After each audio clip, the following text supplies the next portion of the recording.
Okay. I'd have to start a fire. Wait till you see icicles on my nose. Yeah. Jesus. Come on, guy, it's not.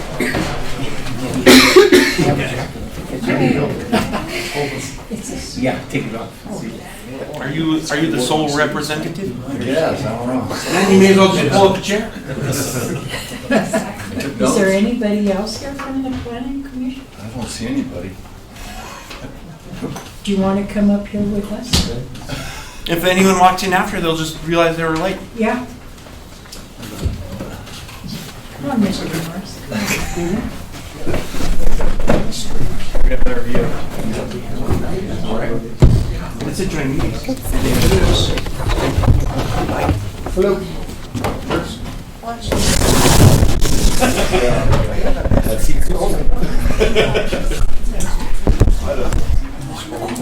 Nancy, they just showed the irrigation website. It will. They turned it off? Yeah. So it's good. Yeah, come forward as much as possible. It's a good idea. Planning commissioner. I've been asking. Really? Yeah. It's still long, but I'm not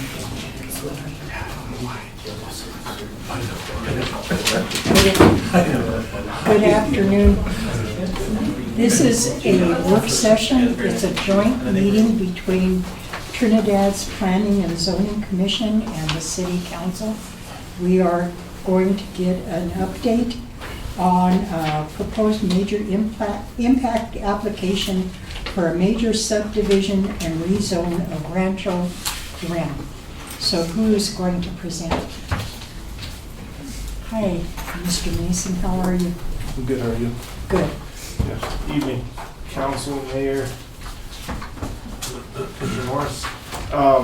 So we received a application for major impact. It's a major subdivision and rezone of the Rancho Duran property. Is formerly known as the Country Club Ranch, filing 2 phases 1, 2, 3, and 4. That's what it's annexed under. It's about 178.4 acres. So the concept review is just the first step in the review process for the major impact. Just to give both the city council, planning commission, and the applicant just a chance to overview the project and get a non-binding feedback. So this property currently is on PUD. The PUD is obsolete per the code. So one step in this process as we go through this is we're going to have to find with the planning commission, we're going to have to do an obsolete PUD hearing. So that's going to be the first step in this process. Basically saying that PUD that was in place before is no longer valid. So as that, Duran Ventures is going to propose a rezone. They had, I think the rezone map shows quite a few different zoning districts, commercial, high density residential estate, and medium density residential. They're doing that. Their intentions is to come back with a PUD at some point, but just so the property has zoning controls right now, they're going to move forward with the city zoning controls that are, and they want that different densities because it should be somewhat similar to the PUD. So the major subdivision is going to be of the entire property, and they're going to phase it. The first phase is going to be 9.74 acres just south and west of Morris Canyon Road. That's the first phase. And it's going to be zoned residential estate. This development is for market rate housing, the entire development. So.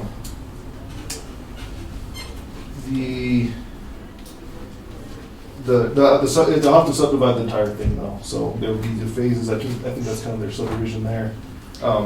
But there's a phase 1, and we're going to do phase 1 with in this process as well. That's all I have. Like I said, the concept review just introduces the project. Duran Ventures has some representatives here, and they'll talk about the project and just to give everybody a chance to overview the project before it goes to planning commission, which is the next step. So with that, I'll turn it over to Duran Ventures. Thanks, Nick. Hi, my name is John Olson. I'm with Urban Landscapes, landscape architect and planner in Colorado Springs. We've been working with Duran Ventures for, I don't know, about a half year now. Seems about right? Yeah, 1 full year, has it really? Time's flown.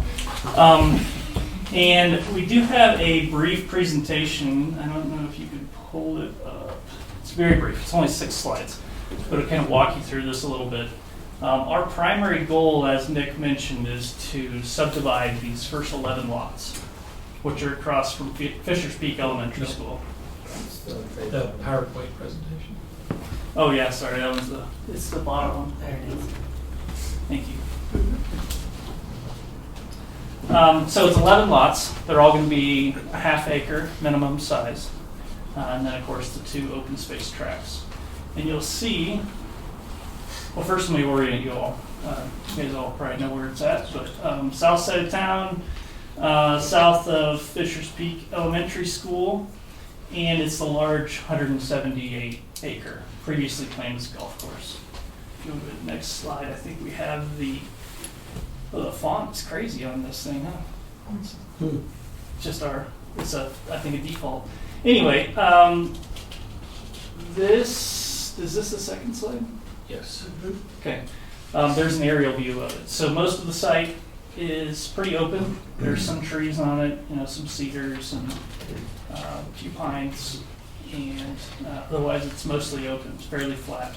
If you go to the next slide, you'll see the previous plan. So this was 2006 PUD. So the 2006 PUD had a plan for, we were debating this earlier, 9-hole / 18-hole golf course. It was one that kind of shared driveways and greens. It's kind of an interesting concept back in the early 2000s.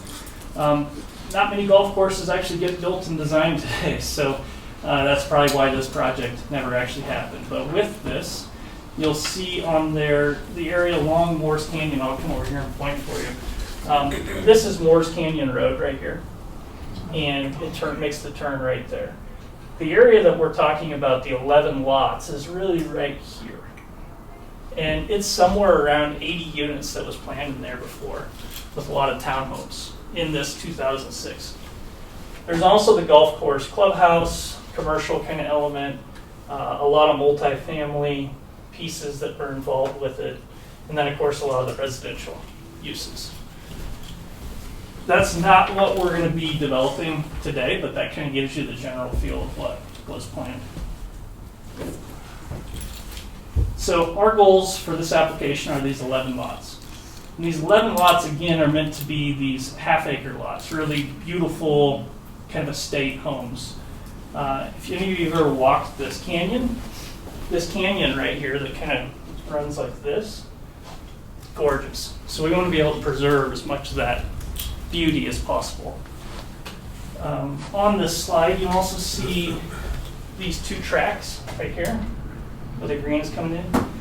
We're showing a trail connection on both of those that will go into the future Rancho Duran area, which is envisioned to have a lot of different uses, similar to a PUD. You would have a big mix of uses. I heard Nick mention market rate earlier.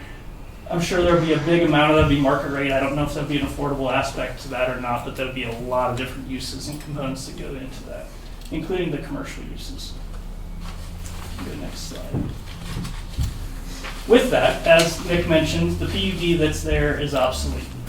So with this plan, what we did is we took our best guess at subdividing off of some marker sketches of the rest of the site into community commercial, high density residential, medium density residential, and residential estate. I'm going to go to the next slide. Oh, sorry, one more. Okay, so this again is the 11 lots. The big arroyo is down here. With this, because the school is here, we're also proposing some shared driveways. So lots 8 and 9 would have a shared driveway, 6 and 7, 3 and 4, and 1 and 2. And again, with that, Some of it's disturbance, but some of it's also acknowledgement that there's a school there. And we want to limit the amount of curb cuts into that. Next slide, please. This is the bigger piece. So this piece right here are those 11 lots that we're talking about, with the balance of the site going as those different zone districts for now.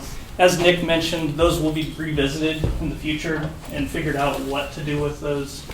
We're anticipating a PUD zoning for those that'll tie it all together. What else did I think that might be it. Trying to keep it as brief as possible. I think you guys have a pretty packed agenda, right? So, but happy to answer any questions. We do have lots of representatives from Duran Ventures here, including Ray.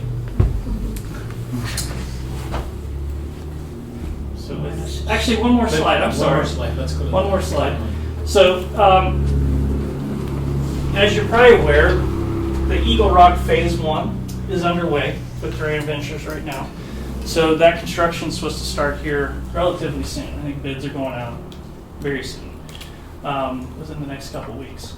The next phase of that is what we're talking about here, the estates at Rancho Duran. So we'd like to be able to start construction on that in the summer after school's out. We don't want to disturb the road during the school year for obvious reasons. And then Eagle Rock Phase 2, which is south of the other 10 lots that you guys have all seen before. That'll be coming to you next, followed up by the balance of the rest of Rancho Duran. So as you can see, we've got a lot of kind of things moving and trying to go and keep it going, but there's a good mix of building types and uses that are planned. Okay, with that, I'll happy to answer your questions. Okay. I understand that I understand that this is all very undetermined, but I'm wondering, what are the ideas for the areas that are in here? It looks like then that's going to be residential estate is the yellow. Yep. That whole thing's going to be residential estate, and then one of these is medium and one's high. Yeah, so the bigger blob on that plan, oh, here we go. The bigger blob on here is the medium density residential, so your typical single family. It might have some mix, might be some townhomes kind of integrated into it. Again, that integration is important kind of in the design. This, as you mentioned, is all the residential estate along the outer perimeter. A lot of topography, a lot of trees. It seems appropriate in those to be able to preserve as much of that as possible. High density residential coming off of Santa Fe Trail. So Santa Fe right on it.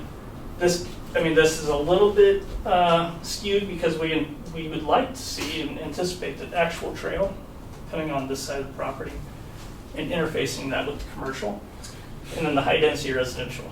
In reality, it could be mixed use, it could be vertical mixed use, so it could be residential on top. That all kind of needs to get determined in the PUD. That's all I have. Isaac. Frank?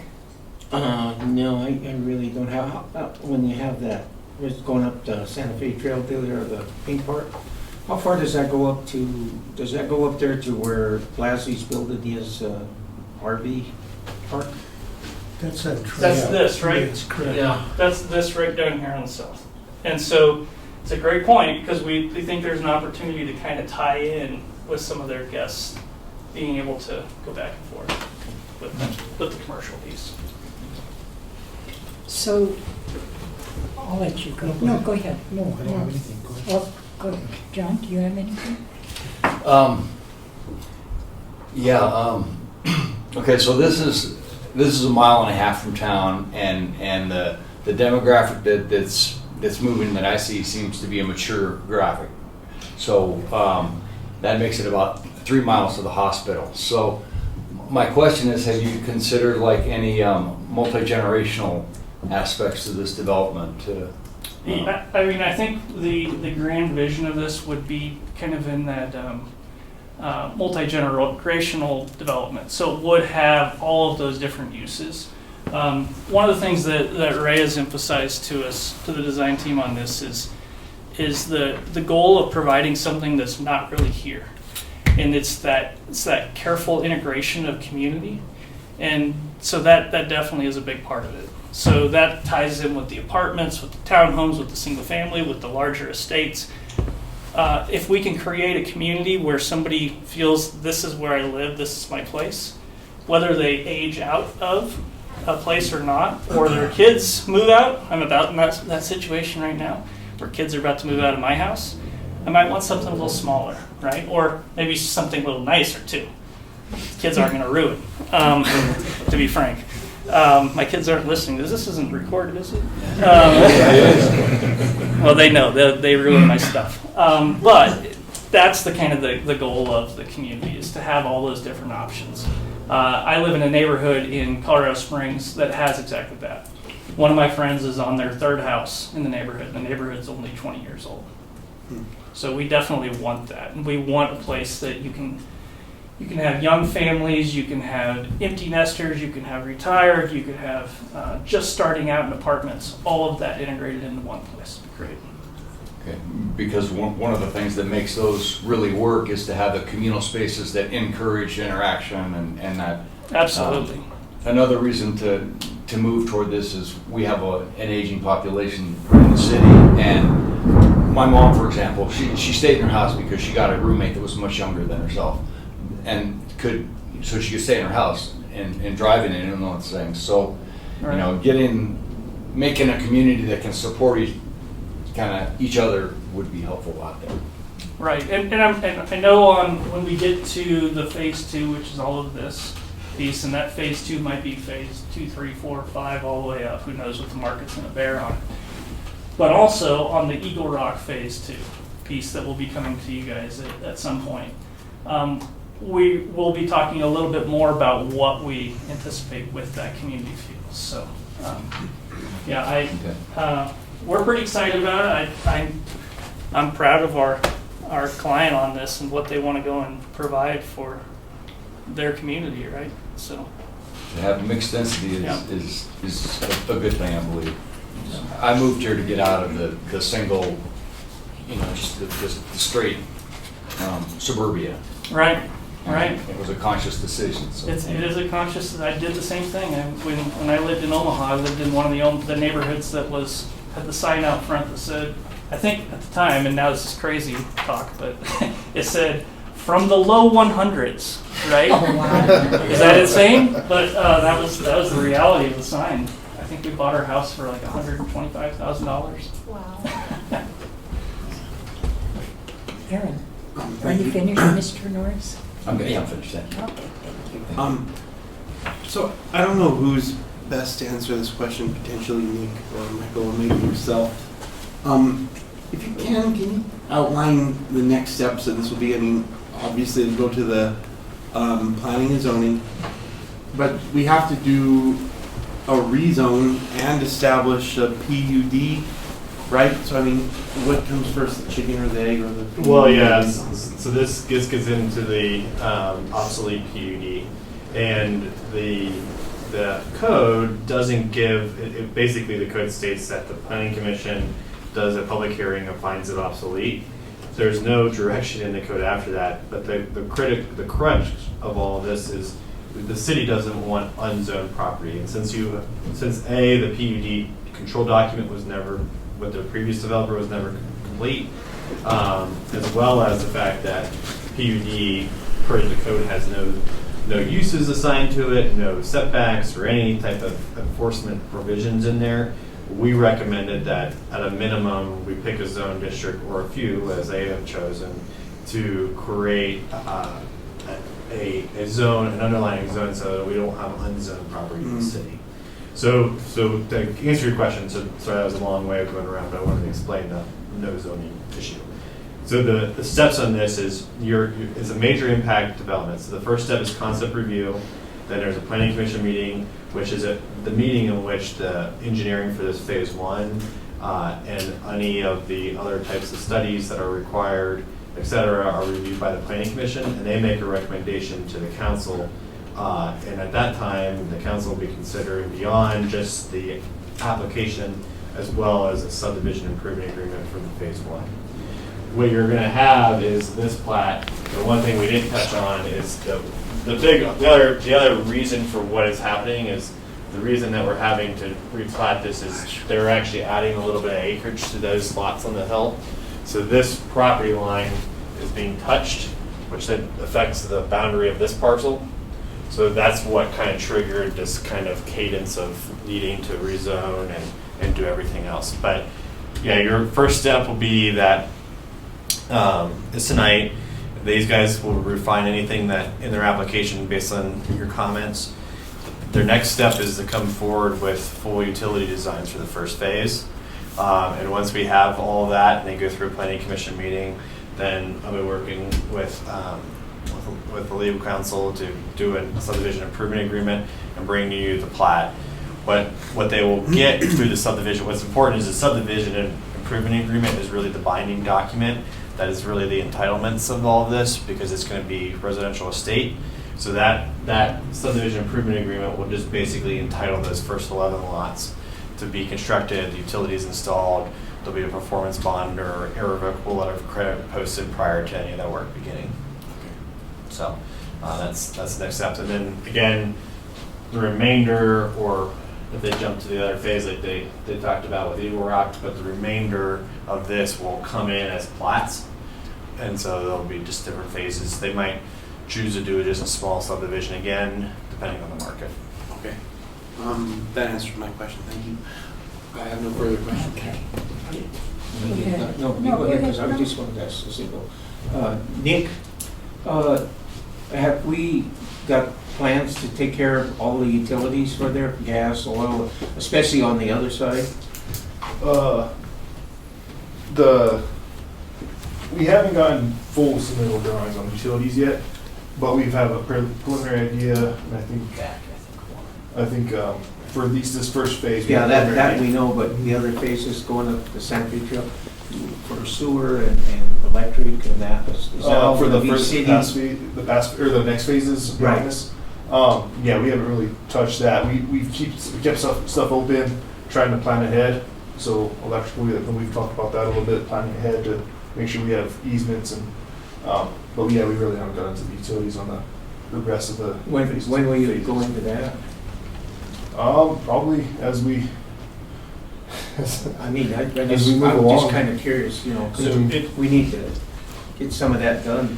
Well, the next phase is when they would come in for a future phase of the remainder of the development. At that time, basically every time they bring in a phase, we'll be going through this 3-step process. So if they bring in, if you want to go back, sorry. Or forward one, actually. Sorry, forward one. If they come back in for just to create access points and to start platting roads, Right. at that time, they would be responsible for bringing forward full engineering plans, everything required to actually plat lots in there. Right. So right now. So the sewer line and stuff that we're building now would take care of that sufficiently? I think, That's why I'm I kind of think the curious. sewer line that you're talking about is for filing one, the other. Yeah, but I meant Well, I for, got Toya. This'll, because that's where the lift station is that we don't have enough, right? Am I Yeah. talking right, Bob? Yeah, it's right there on Santa Fe Trail. Yeah. and- I'll let Bob say it, and- because I don't know. No, I think they're talking about the. You're talking about the development down on the lower end? Yeah, that's what I'm kind Talking of. about these. no, I No, think you're talking Yeah, about yeah, this. that So area when we there. do You're talking that- about that. Yeah, Okay. because that isn't. that drains to the lift station from Walmart. Well, That's correct. And when we put that lift station in, it was way over designed per Jim Fernandez's request. So you actually have a gravity main that dumps into that lift station, and then, like I said, it was designed for potentially at that time for that Country Club Ranch subdivision. So yeah, we have the sewer capacity for that portion of it. Now, the other lots up on the upper end, those will dump in and be part of then- our improvements that we're then doing now. Yeah, that's what I was curious about, because I didn't know at the lift, but one time they were saying a lift station wouldn't be able to carry all that if we were gonna build in there, but it's capable of. Oh, absolutely. It's way over designed. Yeah, it was designed for that. I remember, I designed it. It was designed for Country Club Ranch at that time. So, Oh, okay. yeah, it has There is no weak link in the sewer system. And our water mains are in that area? Mark has a grant right now where he wants to extend up Morse Canyon. There is a main out in Santa Fe Trail, but yes, all the mains for that will have to be extended into the subdivision when they do it. So I want to say Mike probably, is that a 12-inch? 12-inch That's water it, main Santa Fe Trail. going Yeah. up Santa Fe Trail. There's a And then 4-inch gas line.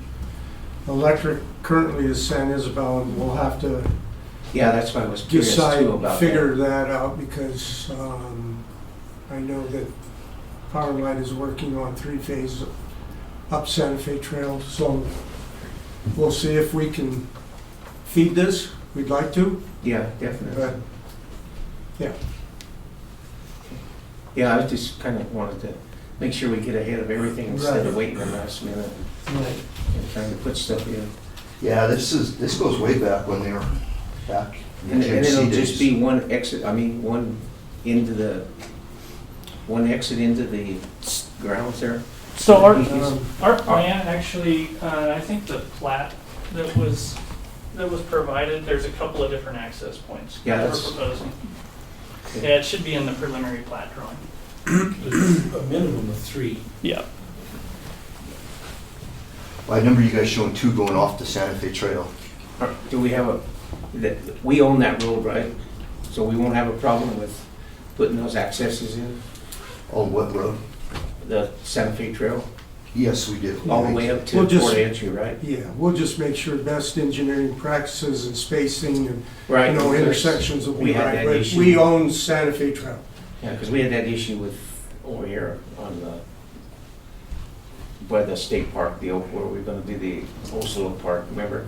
Oh, yeah, the access So we don't want to permit, come under right. that, that's why I was kind of curious. So, and what I would tell you is that, sorry, a perfect example of why we do this concept review meeting is that if they were to bring in the other phase, to your point, is if there was concerns from around intersection alignment and that larger 170 acres would warrant a traffic study, whereas right now, we were able to waive the traffic study requirement because it's only 11 lots. Right. So as this proceeds, if they come forward with a larger development or they're creating new access on Santa Fe, and we're looking at potential requirements for turn lanes or twiddles or whatever else, that will be part of a submittal for the next phase.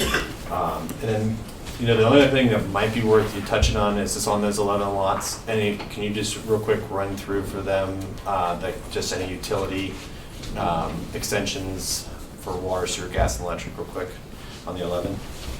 Can I phone a friend? Yeah. Mike, you wanna jump up? This one. You know better than me.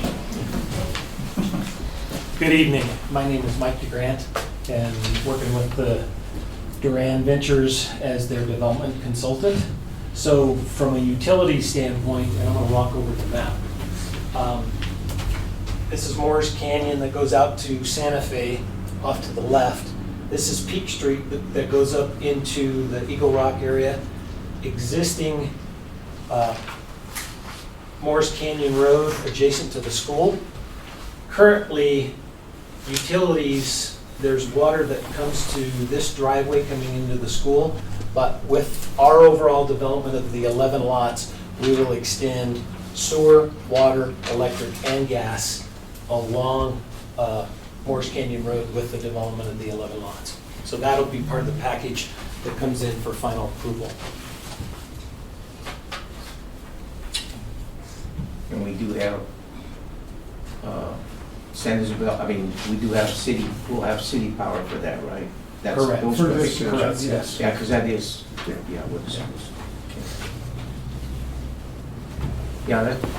we kind of went over that for the utilities on those.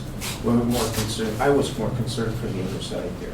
Yeah, But we'll that'll come at the analyze that. next phase. When we come in with the master plan for the balance of the property, there will be a master facilities plan that goes with that shows how all those various utilities are integrated throughout the neighborhood.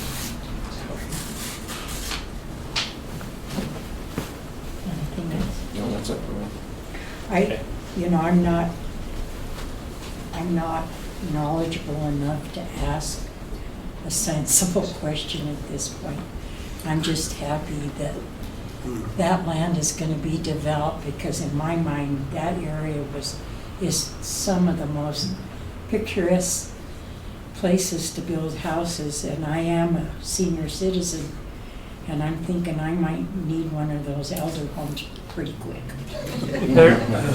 It's a very beautiful area. It is. I mean, you guys are blessed with being in a very beautiful area. I mean, your views, Sangres, Fisher's Peak are just phenomenal. So when kind of conceptually master planning this, that is a lot of thought has gone into that. How do we maximize these views? That's a logical way to go as far as housing I development. have one other question, but Okay, sure. I'm not sure how much it relates to this first phase, but Mike, you said that that area is currently certificated by San Isabel? Is that what I heard you say? The other expansion? Correct. And so there is a provision in the state statutes that if it's new development, we have the opportunity Okay. Oh, okay. have That the answers my developer question. say they want our power. Okay. Whether we can provide it, we're working through that. But Okay. there's that option in the state statute, so It'd we. be beneficial if we could. Right. Okay. Yes, definitely. That's the only question I have. Yeah. I have a question. So I've been told over the years that that land has a lot of mine shafts in it. Is that true? Not that it's germane to anything we're talking about, but I was told at one point the reason why this land was never developed because of the mining. Information we could use yesterday. Pardon? So there, I think it's to the south of the property. If you pull up, I'm trying to remember what, Brett probably remembers what the app is, but there's a fun like hunting app, right? And that app will, thank you, Onyx. The Onyx app will show generally where those were at. So I think it was our second visit to the property. Ryan in my office and I, we really were hunting it down. We were trying to find it. You could see some remnants way up the hill of the coal tailings, if you will. Right. But we couldn't find it. But I think they're there, but they're to the south of the property. I don't think they're actually on the property. Certainly not in the area that the developable portion of the property. Yes. I want to say thank you, whoever is behind all this, because we need new housing in Trinidad. Thank you for taking this risk on. And also, I love that it's right across the street from Fisher's Peak, and so bring some kids.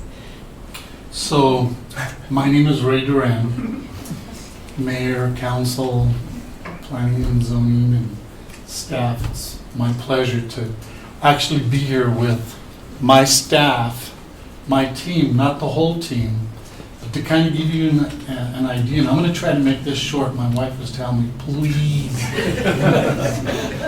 To give you an idea, you know, we used to have the JR's fuel stops here in town. When we sold our stores, the buyer took our managers and took all of our clerks, but they said, we don't want your administration because we already have our own. So I got the smart idea of, hey, why go out into the labor market and hire people that I don't know, have no idea what their work ethic is, when I've got these people that I don't want them moving out of Trinidad. They're, you know, here. This is their home, their family. So I told them all, I said, guess what? We're going to get into real estate development. And you guys didn't know a thing about convenience stores when you came to work with us. I said, and now I know a little bit about real estate, but we're all going to learn everything we can about real estate. So for instance, this property that's up there now, I live in the area. I live just at the end of Morris Canyon and Desperado Drive. And for the last, we've lived up there for 20 years. I drive by that property every day and I keep saying, why doesn't somebody do something like this? Why doesn't somebody do something? I can't understand it. It's so beautiful. This would be a great place for people to build a home and raise their family and all this stuff. And then one day, I saw that it came up for sale. And I thought, hey, you know what? You've been complaining about it. Well, let's see what you're going to do about it. So that's what we did. And everybody was talking about this is going to be such a gargantuan endeavor. It's so tied up with all this and that and the paperwork and Lord knows. And I was like, well, you know what? We're going to just start working on it a little at a time. I told my team, I said, hopefully this turns into like a 20-year project for you guys. And I would just like to at least see something get started. So we're getting ready to get our blueprints for, we call it the corner lot, which is on the Morris Canyon and Peak Street, to actually build our show home. And we're going through all this step. And as you said, it's a risk. And we're willing to take that risk. I was born and raised in Trinidad, and I want to keep my family here, and I want to keep my employees here. And somebody's got to do it. And we're going to do it. Like I told Michael Yerman, you might tell us no 1,000 times, but guess what? We're going to keep asking you the same questions because we don't know any better. That's who we are. So anyway, this is my team. This is what we're trying to do. We're more than happy to be good neighbors with council and planning and zoning to get something going for this city and have some housing and some commercial development, the things that I see going on all the way north. Trinidad is a gem, we all know that. Well, we want it to grow a little bit, not like the big cities, but enough that we can keep our young people here, enough so that I've got people that are calling us now, older retired people that are calling us saying, when are you guys going to get started? When are you going to start selling your lots? We want to move back to Trinidad. We were born there, and we want to go work in other big cities, and we want to come back home, and this is what we want. We want something that's a little bit smaller. We don't want a lot of grass. You know what? We'd like to have a 2-car garage that we can park a car inside during the cold months. But yet, we'd like to have a nice big porch, so they could put their plants and their flowers out there. And I'm like, why can't we do this? We got to do it. We want to have good internet. We want to have, nice homes that have the R values that, are affordable. So, a person can go and buy an old home and spend a lot of money trying to refurbish it and get it up to code and all this. Or hopefully you can buy a place that, we can build for you that's going to be energy efficient and something that people can afford to live in with their families. Anyway, that's all I got. Thanks. Thank you. Thank you. Any other questions? All right, thank you all. Mr. Duran's family and my family worked together many, many years ago. Almost 20 years. Almost 20. No, 30. 1995 we started that project. And the project was longer. It took us 5 years to develop it because the neighbors, and it wasn't the city that was involved in that. But as long as I'm sitting here, I'm gonna say the city will do whatever it can for you, Durans, because, that was a horrendous experience for all of us. And I think, and I know your staff will do well because they did well before, so good luck. Thank you. Thank you. Thank you. Anything else? Okay, the work session is ended. Thank you. Thank you. Thank Yeah, you want to stay? I'm good. How did we do that? We can brief you quickly. Thank you all. Thank you, sir.